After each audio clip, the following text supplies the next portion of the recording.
manolotra ny arahaba tompoko saika mitoetra maina trany aloha ny andro manerana ny faritra maro eto Madagasikara ankoatra ny any amin'iny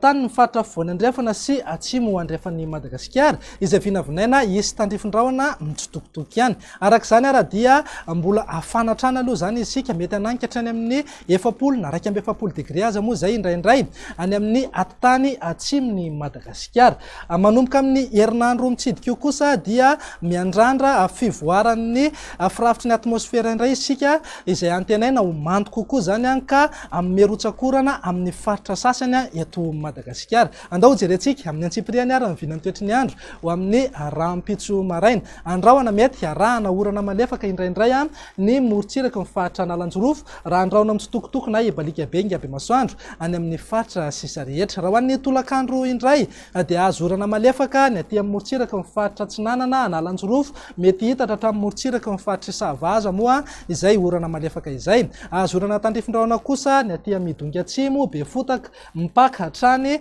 Taolagnaro torak'izay ihany koa ny aty amin'ny manodidina ny Nosy be Samborano ary ny faritry Sofia andrahoana kosa ny faritra avaratry Madagasikara iny raha anorambaratra zany aty amin'ny atany ny faritra afovoany andrefana zany hoe any amin'ny atany ny faritry Melaky Menabe mihitatra hatrany Bongolava ny ilany andrefan'ny Tasy Vakinakaratra Moromany ary ny ilany andrefan'ny faritra Matsiatrambony omaina avokoa ny faritra sisa rehetra raha hoan'ny vinany maripana raha ampito zao dia saika afanatrany migaingaina mihitsy zany saika manerana nosy manodidina amin'ny 30 na raika amin'ny 30 degré ho an'ny afovoantany raha toa ka tafiakatra hatramin'ny 20 amin'ny 30 ka hatramin'ny 70 degré zay any amin'ny atitany ny faritra atsimo andao jerentsika indray raha mivinany toetry ny andro amin'ny sabotsy ho avy izao dia azo oram-baratra ny aty amin'ny atitany afovoany andrefana raha toa ka azo orana tandrifindraona morotsiraka amin'ny faritra Atsimo Atsinanana Mpaka hatrany Taolagnaro omaina avokoa ny faritra sisa rehetra na ebalika be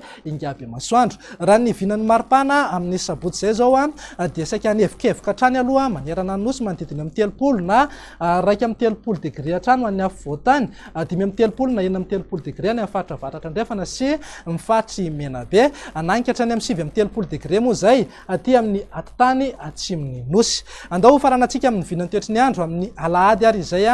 dia azo oram-baratra hatrany aloha ny manodidina ny Samborano raha toa ka azo oram-baratra mety alohavana na arahana tafiditra indraindray ny atitany afovoany andrefana sy ny atitany atsimo andrefan'ny Madagasikara omaina avokoa ny faritra sisa rehetra na andrahoana vitsy raha ny vinany maripana amin'ny alahady zay zao dia manodidina eo amin'ny 30 ka hatramin'ny 2 amin'ny 30 degré hatrany aloha ny afovoantany raha toa ka 9 amin'ny 30 degré any amin'ny faritry Sofia ny atitany Menabe mananky hatrany amin'ny 20 amin'ny 30 degré moa zay any amin'ny atitany atsimony nosy dia zay indray raha mivinany toetry ny andro ato anatin'ny 3 andro avy mame fotoananao ho amin'ny manaraka indray veloma tompoko.